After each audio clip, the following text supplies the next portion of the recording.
Dios les bendiga grandemente, hermanos. Amén. Es una gran bendición estar en la casa del Señor, como le dijimos anteriormente. Y llevamos una serie que se titula, la serie entera, El escándalo de la gracia. El escándalo de la gracia. Y la semana pasada hablamos un poquito acerca de ese tema. Y esta semana vamos a continuar, pero utilizando la frase de que la gracia de Dios es transformadora. La gracia de Dios es transformadora. Y vamos a leer un pasaje que es muy común, que usted lo conoce muy bien, en el libro de Juan, capítulo 8, del verso 1 hasta el verso 11. Juan 8, del 1 al 11. Así que si tienen sus Biblias y pueden seguirme, pues vamos allá al libro de Juan, capítulo 8. Amén. Y dice la palabra del Señor con la bendición del Padre, del Hijo y del Espíritu Santo. Y Jesús se fue al monte de los olivos y por la mañana volvió al templo y todo el pueblo vino a él. Y sentado él les enseñaba.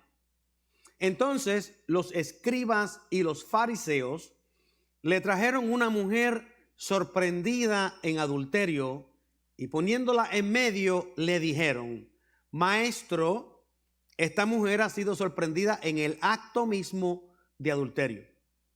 Y en la ley nos mandó Moisés apedrear a tales mujeres.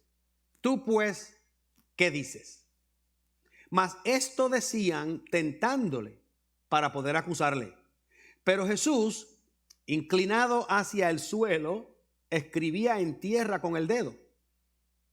Y como insistieran en preguntarle, se enderezó y les dijo: el que de vosotros esté sin pecado, sea el primero en arrojar la piedra contra ella. E inclinándose de nuevo hacia el suelo, siguió escribiendo en tierra. Pero ellos, al oír esto, acusados por su conciencia, salían uno a uno, comenzando desde los más viejos hasta los postreros, y quedó solo Jesús y la mujer que estaba en medio. Enderezándose Jesús y no viendo a nadie sino la mujer, le dijo: Mujer, ¿dónde están los que te acusaban? ¿Ninguno te condenó? Y ella dijo: Ninguno, Señor. Entonces Jesús le dijo: Ni yo te condeno, vete y no peques más. Oramos. Te damos gracias, Señor, por esta palabra. Te damos gracias por la bendición que el Señor nos deja a través de ella. Sabemos, Señor, que pasajes bien conocidos, pasajes que ya tenemos unas ideas del mensaje.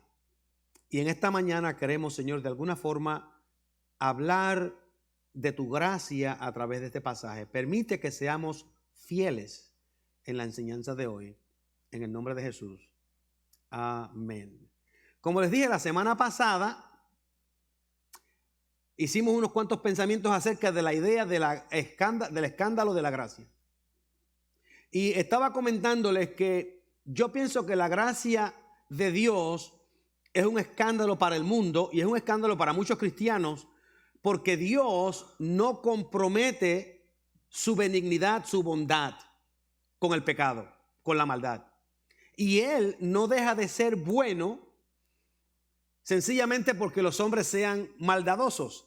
En otras palabras, no importa cuán malos nosotros seamos, eso no va a provocar a Dios a que Él sea malo igual que nosotros.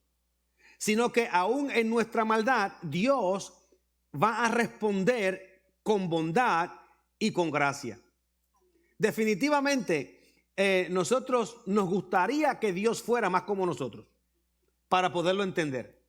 Por eso es que a veces yo en cierta broma y en serio les digo: si yo fuese Dios, no lo soy y debemos dar gracias a Dios por ello, pero si yo fuese Dios yo me comportaría de esta manera, o yo esperaría que Dios juzgara de esta otra manera, o yo estaría dando más castigo y dando más enfermedades, regalando más lepra para todos aquellos que están en desobediencia.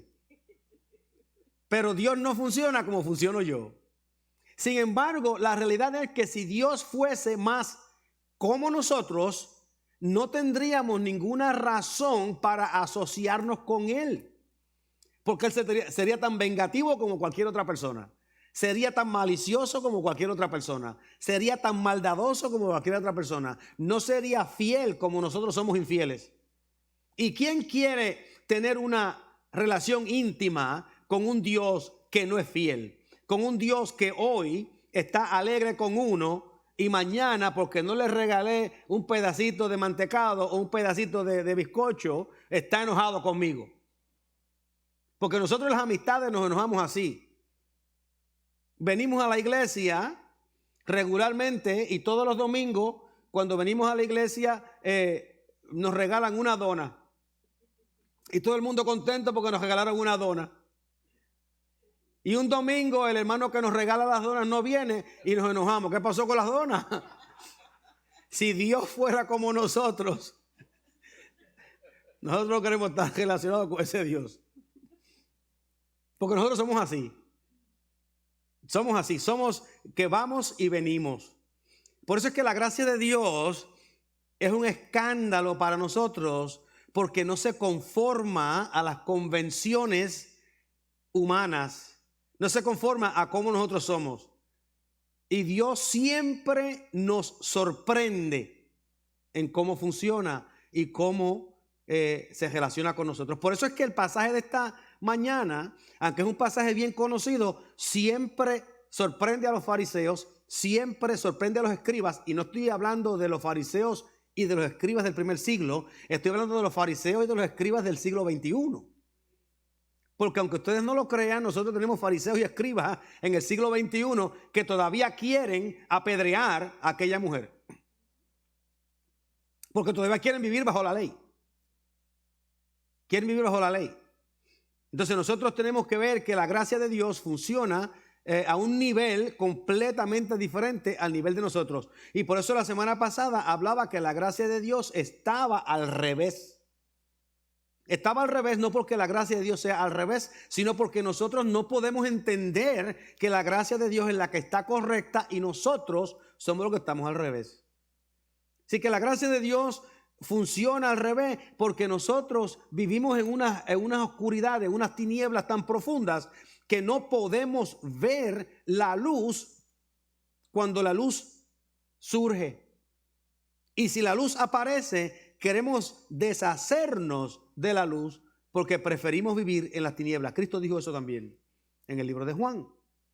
Porque la gracia de Dios es diferente a cómo nosotros funcionamos. Así que pónganse ustedes a pensar. La semana pasada yo les compartí que la gracia de Dios es el puente entre la fe y la justicia. Es el puente entre la fe y el perdón. Es el puente entre la fe y ese momento donde nosotros somos transformados de muerte a vida. Ese es un puente que llena cualquier distancia que haya entre la fe y la justificación. El ejemplo que Cristo dio fue que en una ocasión él se encuentra con dos hombres y le dice, había dos personas, dos hombres que le debían al Señor una cantidad de dinero. Uno le debía 50 denarios y otro le debía 5,000 denarios. Y el Señor le perdonó la deuda a ambos y le hace la pregunta a los fariseos, ¿cuál de las dos personas le amaría más? Y ellos dijeron, al que le perdonó 5,000 denarios. Y él dijo, correctamente ustedes han contestado. ¿Por qué? Contestaron correctamente porque nosotros medimos nuestro nivel de necesidad de perdón basándonos en lo que nosotros consideramos nuestro nivel de pecados. Una persona que tiene muchos pecados necesita supuestamente más perdón. Una persona que tiene pocos pecados necesita menos perdón. Y entonces el que necesita más perdón va a estar más agradecido porque entiende que el Señor tuvo que extenderse más para perdonarnos. Pero eso es como nosotros evaluamos al mundo. Eso es como nosotros evaluamos la situación. Cuando el hombre le perdona al hombre los $50 o los 50 denarios y le perdona al hombre los 5,000 denarios, él usó el mismo nivel de perdón, la misma cantidad de gracia, porque ninguno de los dos podían pagar. El efecto fue que el que estaba más deudado, él se sintió más agradecido porque reconoció la grandeza del perdón que había recibido. Por eso es que nosotros debemos de entender que nuestro pecado, no importa cuán grande o pequeño aparente ser para nosotros, nos mantiene fuera del reino de Dios, nos mantiene fuera de la presencia de Dios. Y se requiere la misma gracia para perdonar al hombre que está en la cárcel por asesinato y perdonar al hombre que mintió en su trabajo para sacar 2 horas de ventaja de irse temprano para su casa. Se requiere la misma gracia. Nosotros decimos que el que cometió el asesinato cometió un crimen más grande, y la verdad es que sí lo cometió. Y decimos que el que hizo la mentira hizo un crimen más pequeño, y la verdad fue que lo hizo. Pero el violador de la ley, no importa cuán sea, es tan culpable el uno como el otro. Eso no quiere decir que Dios ve los dos pecados idénticos. Eso quiere decir que nosotros estamos destituidos de la gloria de Dios por nuestros pecados, y hace falta la misma gracia para que seamos salvos. Así que miren lo que sucede. La gracia de Dios es el puente entre la fe y la justificación. La justificación o la santificación es el requisito esencial para entrar al cielo o a la presencia de Dios. Nosotros no podemos entrar al cielo como pecadores. No podemos entrar al cielo como personas que han rechazado a Dios, como personas que viven sin Dios. No podemos entrar al cielo de esa manera. El problema que nosotros tenemos es que no podemos de ninguna manera alcanzar la justificación por nuestros propios métodos y medios. No hay nada que yo pueda hacer en este mundo que me pueda transportar de este mundo hasta el mundo eterno de Dios. Nada. Y ahí es donde la gracia de Dios se extiende a nosotros. Y fíjense que el Señor le dijo a Abraham que su gracia, que su fe había sido contada por justicia. Él no le dijo que Dios hizo a Abraham justo. Él dijo, te voy a dar crédito por tu fe y te la voy a contar como justicia. Si nosotros pudiésemos mirarlo de otra manera, es como si ustedes me debieran a mí $5,000, dice el Señor, y yo le digo, si vienes y vas a mi casa mañana y me limpias la casa, te lo voy a contar por los $5,000. Obviamente nadie paga $5,000 por la limpieza de la casa en un día. Pero yo le digo, si vienes y me limpias la casa mañana, te la voy a contar por los $5,000. Yo lo que hice no fue que usted me pagó los $5,000, sino que le conté su acción como $5,000. El Señor nos cuenta nuestra fe como justicia. Así que la gracia de Dios es un puente entre nuestra fe y nuestra justificación. Es el puente que une ambas cosas, y no importa cuán grande sea el espacio entre las dos, la gracia de Dios es el puente que las une a las dos. Pero mire cómo funciona la naturaleza pecaminosa. La naturaleza pecaminosa no tiene ninguna forma de construir ese puente entre Dios y nosotros. Ese puente no se puede construir. No solamente eso, sino que la naturaleza pecaminosa no tiene misericordia. Es violenta. Lo único que desea es venganza. Si alguien me hizo algo, tiene que pagar. Yo no puedo perdonar, yo no puedo olvidar, yo no puedo moverme. Tengo que hacer que esa persona me pague. Y ese es un contraste entre la gracia de Dios y nosotros. Nosotros queremos venganza, Dios desea perdón. Porque la gracia desea perdón.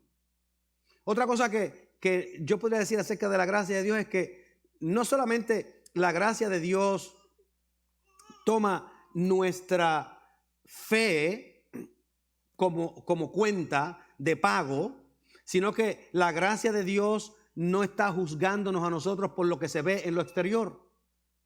La gracia de Dios juzga el corazón. Por eso es que las obras no son suficientes para que nosotros nos ganemos el cielo.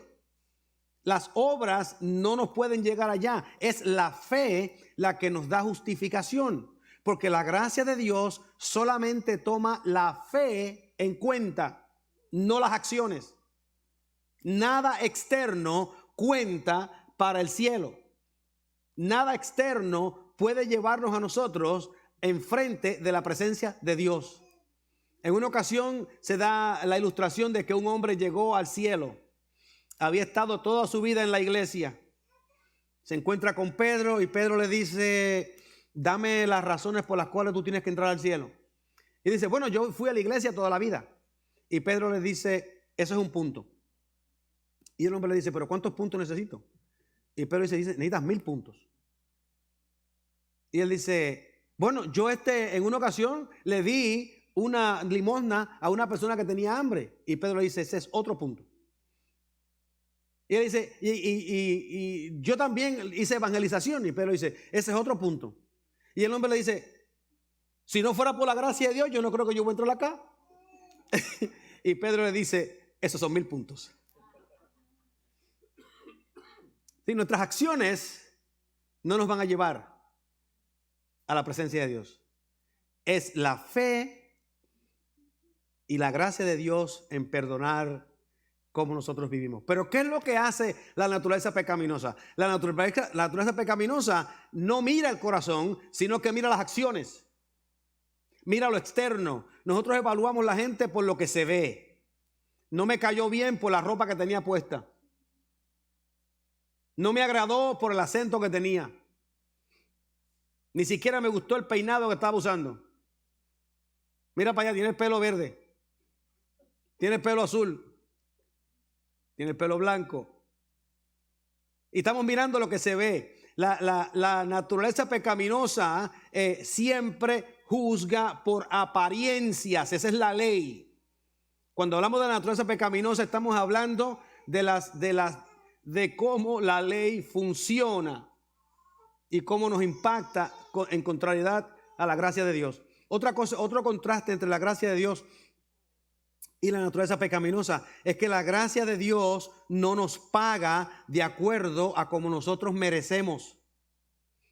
La gracia de Dios no nos paga de acuerdo a como merecemos. Dios nos paga de acuerdo a la bondad de su corazón, del corazón de Dios. Dios nos paga de acuerdo a su bondad porque Él es generoso. Aunque nosotros seamos tacaños, duros, macetas, como decimos allá en Naguabo, Dios es generoso. Y como mencionamos la semana pasada, cuando sembramos una semilla de manzana, no recibimos una manzana en retorno, sino que recibimos un árbol que nos da miles y miles de manzanas todos los años por 50 años. Porque la gracia de Dios es una gracia de generosidad, bondadosa, que nos provee más allá de lo que nosotros podemos imaginarnos. Pero ¿cómo es la naturaleza pecaminosa? La naturaleza pecaminosa quiere pagar menos de lo que merecemos. La naturaleza pecaminosa va a aguantar las bendiciones. La naturaleza pecaminosa va a ejercer venganza y prejuicio y malicia tan pronto tenga la oportunidad. Por eso es que a veces alguien quiere ir a trabajar a mi casa y de esa forma en que ellos viven. Ellos viven porque van a mi casa o van a las casas y limpian las casas. Y el costo son $100. Y entonces yo le digo: hermano, como tú eres hermano de la iglesia, ¿por qué no me lo dejas por $50? En vez de decirle: tú estás trabajando por esto, esta es tu vida, como tú eres hermano, te voy a dar 150. No, queremos quitarle al hermano. No queremos ser generosos, no queremos darle de más. Queremos reducirle. En una ocasión, Josué estaba en un proceso de vender una casa. Josué, el más pequeño de la casa, allá en Atlanta, va a vender una casa. Y la persona una casa que valía, qué sé yo, $750,000. Y la persona le pregunta que si él podía reducirle el porcentaje de comisión. Y Josué le dice: cuando una persona, él era un doctor, cuando una persona va a tu consultorio, tú le reduces el costo de la consulta. Y dice: no, pues yo soy un profesional. Y Josué le dice: yo soy un profesional también. El costo es el costo. Pero nosotros siempre queremos sacar ventaja. No es que no podamos regatear o podamos negociar, pero siempre queremos sacar ventaja. La gracia de Dios, por el contrario, es generosa. Nosotros no somos generosos. Nosotros somos avariciosos. La gracia de Dios es imparcial, pero miren qué interesante es la gracia de Dios. Es imparcial, pero en lugar de querer traer castigo, lo que quiere es pagar con misericordia. Por eso es que el amor de Dios siempre triunfa sobre la ley y sobre el juicio. El amor de Dios siempre triunfa sobre la ley y sobre el juicio. ¿Por qué? Porque Dios en Cristo cumple la ley y nos entrega la vida de Cristo, la cambia por nosotros, por la nuestra, y ahora nosotros tenemos vida, aunque merecíamos muerte. Por eso es que se nos hace difícil entender esta gracia que está al revés. Por eso es que yo digo que hasta que podamos agarrar el amor de Dios, o de que el amor de Dios es más poderoso que la ley y el pecado, vamos a tener una lucha con la gracia de Dios. Y yo pienso que el fracaso de nosotros en entender el amor de Dios como la fundación de la vida nuestra aquí en la tierra, lo que trae es confusión a algunas personas. Por eso es que yo pienso que todavía hay gente en el día de hoy, en el siglo XXI, pidiendo que nosotros vivamos de acuerdo a la ley. Todavía en el siglo XXI. Preceptos y que vivamos de acuerdo a la ley, no dándose cuenta que ya Cristo pagó el precio. Ya Cristo pagó el precio que la ley demandaba. Si nosotros demandamos de Dios que Él reduzca sus estándares, que los ponga más bajitos, no exijas tanto. Pero ¿qué es lo que Dios exige? Fe. Pero decimos, Señor, no exijas tanto. Queremos que reduzca sus estándares. Queremos que Él sea un poquito más como nosotros. ¿Y por qué nosotros hacemos eso? ¿Por qué nosotros le pedimos a Dios que reduzca sus estándares? Déjeme decirle por qué nosotros hacemos eso. La razón que nosotros queremos que Dios reduzca sus estándares para que nosotros podamos sentirnos más cómodos con nuestra pecaminosidad es porque nosotros somos un grupo de engreídos, malcriados, pretenciosos, santurrones, egoístas, codiciosos, vengativos y despiadados. Y se nos hace difícil entender a ese Dios que es un Dios de gracia, un Dios de amor, un Dios de compasión, un Dios de misericordia. La gracia de Dios no solamente hace ese puente, sino que tiene poder transformador. Esta historia ustedes la conocen muy bien, la que leímos hoy. La historia de la mujer que es traída delante del Señor que cometió adulterio. Y yo quiero compartir un par de cositas acerca de ese evento, porque ese evento a veces podemos pensar que es acerca de la mujer, o podemos pensar que es acerca de los fariseos, o podemos pensar que es acerca de la tentación que ellos querían traerle al Señor, o podemos pensar que tiene que ver con la actitud de Cristo de proveerle perdón a aquella mujer. Y todas esas posibilidades son ciertas, pero todas esas posibilidades unidas revelan la gracia de Dios. Todas unidas. Los fariseos venir, el asunto de la ley, el asunto de la mujer que es tomada en adulterio y el asunto de Cristo perdonarla. Todas esas cosas reflejan y revelan cómo es que la gracia de Dios funciona. Déjeme decirle algo. La dedicación religiosa, el uno ser religioso o tener la ley, no remueve los impulsos naturales que nosotros tenemos de ser juzgadores de otra gente. No los remueve. Por el contrario, en muchas ocasiones, el tener religión o el creer en la ley nos hace más juzgadores, porque nos sentimos mejores que los demás. Los fariseos se sentían mejor que aquella mujer. Los fariseos eran mejores que aquella mujer. Y ellos la toman y la van a traer delante del Señor. Y ellos no vinieron buscando por justicia. Ustedes dirán, pero es que la ley pedía justicia. Pero ellos no vinieron buscando por justicia. Ellos vinieron buscando por sangre. Ellos querían la vida de la mujer. Tomar la vida de la mujer. Un abogado famoso de películas, no de vida real, dijo una vez en la película que los juicios no eran diseñados para buscar justicia. Los juicios eran diseñados para asignar culpabilidad a alguien. Alguien murió que no debe haber muerto y hay que echarle la culpa a alguien. Y los abogados pelean para que no le echen la culpa a su cliente, para que se la echen a otra persona.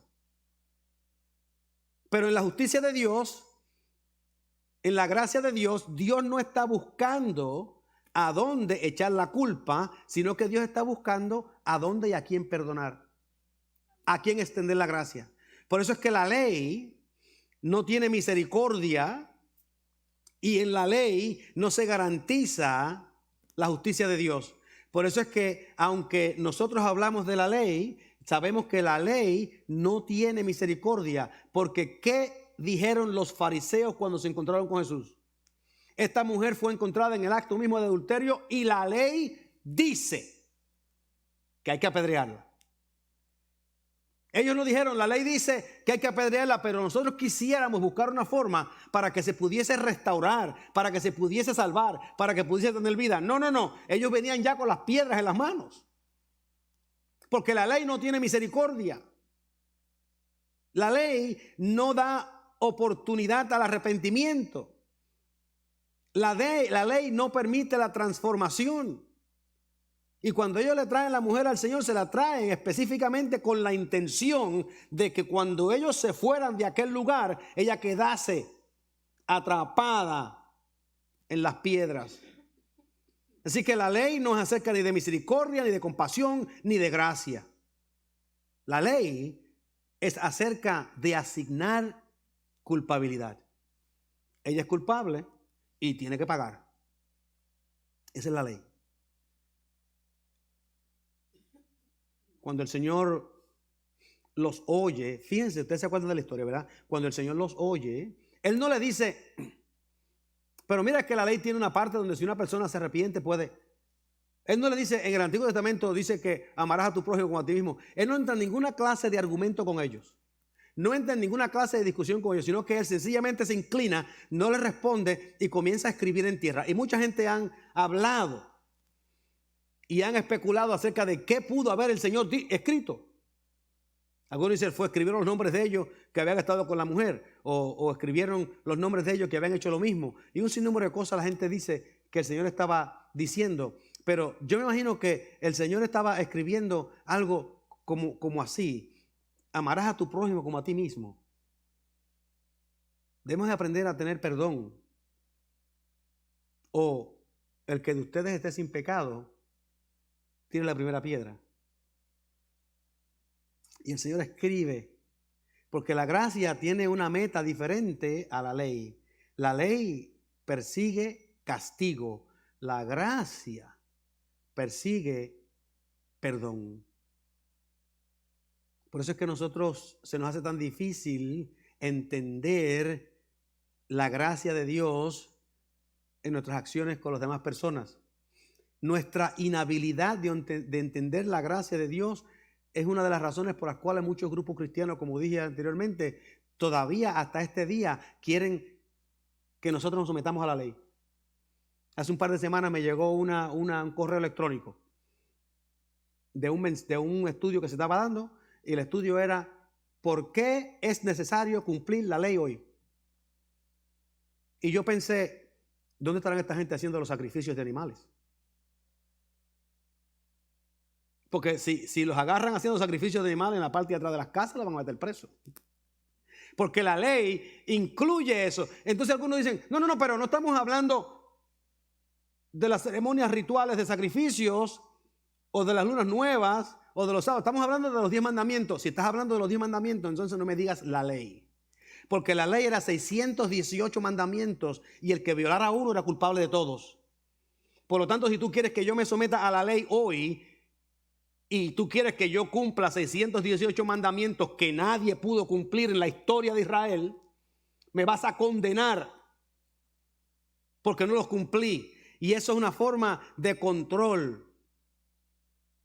Porque no estamos hablando de la ley mosaica, estamos hablando de los 10 mandamientos. Entonces, si estamos hablando de los 10 mandamientos, no estamos hablando de la ley mosaica. Pero si hablamos de la ley, estamos hablando de todo.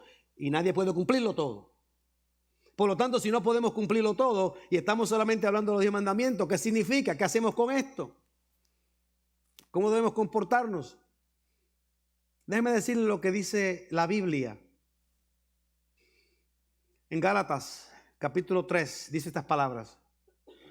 Porque todos los que dependen de las obras de la ley están bajo maldición. Son palabras fuertes del apóstol Pablo.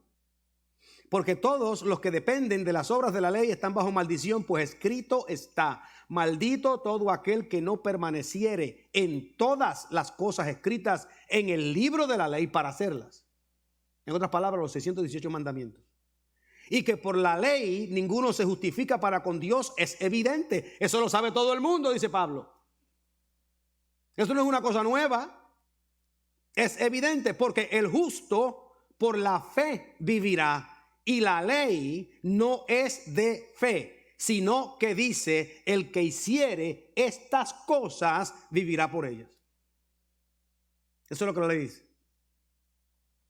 Así que la ley es un paquete, viene completa. O usted la obedece toda o no puede obedecerla nada.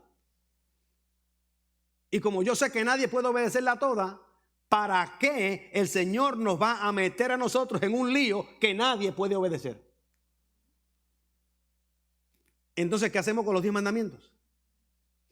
Bueno, los 10 mandamientos, lo que sucede es lo siguiente. Las personas quieren entender los 10 mandamientos como si fuesen aislados del resto de la ley. Y yo les voy a decir el propósito de los 10 mandamientos. Víctor está hablando de esto y continúa hablando por el resto del año, individualmente de los mandamientos. Pero yo les voy a decir los 10 mandamientos, lo que están revelando. Revelan el carácter de Dios. Revelan el carácter de Dios. Eso quiere decir que Dios está manifestado en los 10 mandamientos. Déjeme darle 3 ejemplos. Dice uno: no tendrás dioses ajenos delante de mí. ¿Qué quiere decir eso? Ama a Dios sobre todas las cosas, con todo tu corazón y con toda tu alma. Eso lo dijo el Señor. Dice otro mandamiento: no matarás. ¿Qué quiere decir eso? Ama a tu prójimo como a ti mismo. Dice otro: no hurtarás. ¿Qué quiere decir eso? Ama a tu prójimo como a ti mismo. Dice otro: no codiciarás. ¿Qué quiere decir eso? Ama a tu prójimo como a ti mismo. Esos son los 10 mandamientos, el carácter de Dios. ¿Qué es lo que Dios quiere? Revelar que Él es un Dios único. No tendrás Dios ajeno delante de mí. Revelar que Él es un Dios de vida. No matarás. Revelar que Él es un Dios que reconoce la propiedad privada de los individuos. No hurtarás. Ama a tu prójimo como a ti mismo. La condición humana en los mismos mandamientos. No tendrás dioses ajenos delante de mí. ¿Por qué? Porque el corazón humano está inclinado a la idolatría. No matarás. ¿Por qué? Porque el corazón humano está inclinado al asesinato. No hurtarás. ¿Por qué? Porque el corazón humano está inclinado a la avaricia y a los intereses personales para quitar las posesiones de otros. Así que los 10 mandamientos no son dados para que nosotros busquemos justificación a través de ellos, sino para que sean una reflexión de que ya fuimos justificados. Acuérdense que el Señor no le dijo a nadie: necesitas hacer los 10 mandamientos para ser justificado. Le dice: el justo vivirá por la fe. O el justo por la fe vivirá. Y a veces ponemos, como decimos, el caballo detrás del carro o el carro enfrente del caballo. Tiene que ser al revés, tenemos que poner el caballo al frente para que lo ale. Entonces decimos que los 10 mandamientos hay que cumplirlos para alcanzar algo. No, nosotros vivimos amando al prójimo y amando a Dios porque ahora estamos en Cristo. Porque antes de estar en Cristo no lo podíamos hacer. Porque si lo hubiéramos podido hacer, en vano vino Cristo. Dice Pablo en Gálatas estas palabras: nosotros, Pablo hablándole a un grupo de judíos, judíos de nacimiento y no pecadores de entre los gentiles. Fíjense la frase. Sabiendo que el hombre, nosotros los judíos, que sabemos que el hombre no es justificado por las obras de la ley, sino por la fe de Jesucristo. Nosotros también hemos creído en Jesucristo para ser justificados por la fe de Cristo y no por las obras de la ley, por cuanto por las obras de la ley nadie será justificado. Nadie. Así que cada vez que alguien me dice a mí, tenemos que guardar la ley, yo le digo, ya yo fui justificado por la fe. Entonces eso quiere decir que puede seguir pecando. Romanos 6. ¿Perseveraremos en pecado para que la gracia crezca? En ninguna manera. Porque lo que hemos muerto al pecado, ¿cómo viviremos aún en él? Si la Biblia nos da la contestación, porque la gracia de Dios no nos impone unos requisitos que no podemos llevar. Mira lo que dice Pablo en el versículo 1, capítulo 2, verso 21 de Gálatas. No desecho la gracia de Dios. Pues si por la ley fuese la justicia, entonces por demás murió Cristo. Eso está en la Biblia, eso yo no me lo inventé hoy. Eso está en la Biblia. Pero no lo leemos. O lo leemos muy rápido. O lo leemos y lo echamos para un lado. Y déjeme decirle que la ley y la gracia no pueden coexistir como medios de justificación.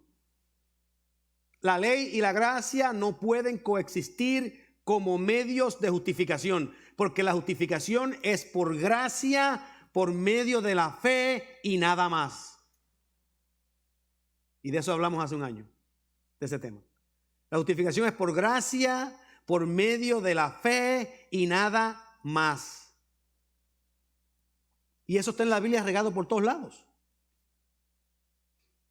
Abraham creyó a Dios y le fue contado por justicia. Y lo llevó fuera y le dijo, mira ahora a los cielos y cuenta las estrellas y puedes contar. Y le dijo, así será tu descendencia. Y creyó a Jehová y le fue contado por justicia.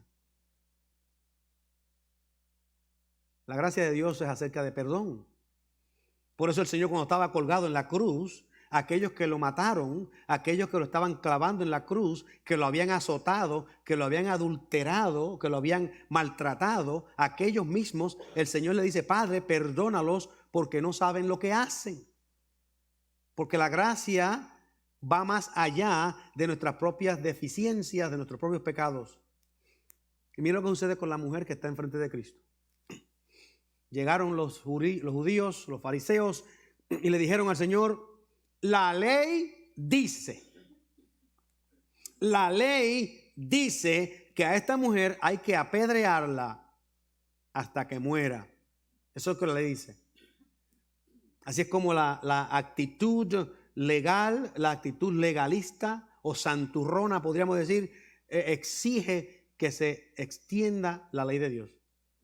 Y ellos no entienden que la ley de Dios no fue dada para justificar, sino que la ley de Dios fue dada para que nosotros entendiésemos la culpabilidad y pudiésemos buscar arrepentimiento y perdón. Porque hasta que no entendamos nuestra culpabilidad, hasta que no entendamos nuestro pecado, no podemos buscar solución. La ley no fue dada para justificarnos. La ley fue dada para condenarnos. El apóstol Pablo dice, yo vivía lo más tranquilo en la vida mía. Vivía lo más tranquilo. No tenía problemas en ninguna clase hasta que un día leí la ley y dice, no codiciarás. Y de momento se encendió en mí toda clase de codicia. Eso no era porque Pablo no codiciaba antes. Eso era porque Pablo codiciaba y no sabía que codiciaba porque estaba viviendo en tinieblas. Pero cuando vino la luz de la palabra y le revela que él era un codicioso, avaricioso, de momento dice, verdaderamente yo soy un codicioso y yo necesito a Dios para sacarme de este problema. Necesito la gracia de Dios para que me saque de este problema. Y se reúnen aquellos hombres con el Señor allí, le traen la mujer, las piedras en mano, y el Señor les dice, el de ustedes que esté libre de pecado, tire la primera piedra. Ustedes que tienen la ley. El Señor no les dijo, ¿están correctos en la ley? ¿No están correctos en la ley? Eso es lo que dice o lo que la ley no dice. Él sencillamente les dice, nadie puede cumplir la ley. Esta cometió adulterio y ustedes se roban el templo. Nadie puede cumplir la ley. Esta cometió adulterio y ustedes le roban a los feligreses o sacrifican ovejas cojas y ciegas con manchas. Esta cometió adulterio, pero ustedes coleccionan más impuestos de lo que deben. Esta cometió adulterio, pero ustedes son unos hipócritas que ni oran. Esta cometió adulterio, pero ustedes viven unas vidas que por fuera parecen unos santurrones y por dentro están llenos de codicias, de avaricia y de muerte. Y el Señor le dice, nadie puede cumplir la ley, así que no me vengas con la ley como el método de enjuiciar a esta mujer. Eso le estaba diciendo el Señor a ellos allí. El que ustedes estén libres de pecado, tire la primera piedra. El que ustedes puedan decir que ha cumplido los 618 mandamientos de la ley, tire la primera piedra. Y ellos se dieron cuenta que no habían cumplido, que estaban faltos, que no tenían nada. Y soltaron las piedras en sus conciencias y comenzaron a irse. Y cuando se fueron todos, el Señor le dice a la mujer, se fueron todos, nadie te acusa, ¿dónde están tus acusadores? Y el Señor, se fueron todos, no queda nadie. Y el Señor le dice entonces, si ellos no te acusaron con la ley, yo tampoco voy a usar la ley para acusarte. Quedas perdonada. ¿Ven la diferencia? En forma de broma y en serio, cuando estaba muchacho, había un grupo de personas que van a la iglesia y no comían carne de cerdo. Yo no voy a mencionar nombres. Y comer carne de cerdo es pecado. Y por allá hay un texto en Isaías que dice que el comer carne de cerdo es lo mismo que comer ratón. Y ellos me preguntaron, bueno, si tú comes carne de cerdo y estás pecando en contra de Dios, ¿por qué no comes ratón? O ratones. Y yo le dije, porque a mí los ratones no me gustan y la carne de cerdo sí.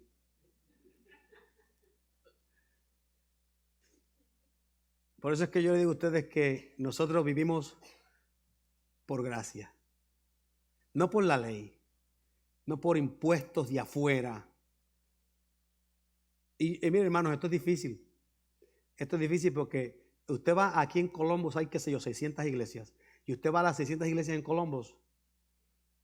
Y yo les aseguro a ustedes que todavía van a encontrar una gran cantidad de ellas tratando de imponer restricciones físicas a nuestra relación con el Señor. No sabiendo que si yo voy a imponerme una restricción física, me la voy a imponer por alguna convicción que tengo en mi relación con el Señor mismo. Basándome en los dos principios que Cristo dejó. Amarás a tu prójimo como a ti mismo. Termino con estas palabras. Con la gracia conseguimos justificación. Y la justificación va a venir antes de obediencia, porque viene primero fe, justificación, obediencia. Esa es la línea. Fe, justificación, obediencia. Nuestra fe es contada por justicia y entonces sometemos a obediencia. No es obediencia, justificación y fe. No es obediencia, fe y justificación. Es fe, justificación y obediencia. Así es como el Señor nos ve. Así que somos justificados por la fe y entonces comenzamos a vivir en obediencia a los mandamientos de Cristo. No es que vivimos en obediencia a los mandamientos de Cristo para alcanzar justificación, sino que fuimos justificados por la fe y ahora vivimos en obediencia porque ya hemos sido justificados, no porque vamos a ser justificados. Por eso es que la ley no tiene efecto sobre nosotros, porque el que vive por gracia no vive por ley. Y el que vive por fe no vive por ley.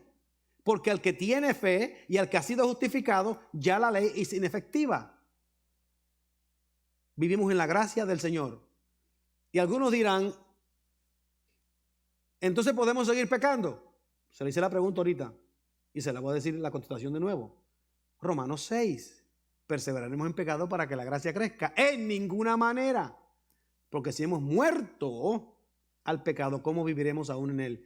La ley, dice el apóstol Pablo, del matrimonio aplica mientras el hombre esté vivo. Si el hombre muere, la mujer queda libre de la ley del matrimonio, de la ley de su esposo. La ley del Antiguo Testamento estuvo vigente para llevarnos a Cristo hasta que Cristo vino. Cuando Cristo murió, la ley murió con él. Y nosotros ahora somos libres para vivir una vida que sea agradable a Dios y satisfactoria para nosotros. Damos gracias a Dios por este tiempo. Oramos.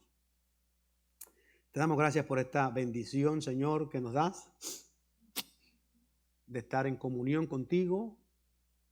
Bendice a cada uno de nosotros que hemos venido delante de tu presencia. Guíanos para, Señor, vivir esa vida que es agradable a ti. Instrúyenos. Te damos gracias por tu bendición. En el nombre de Jesús. Aleluya. Amén.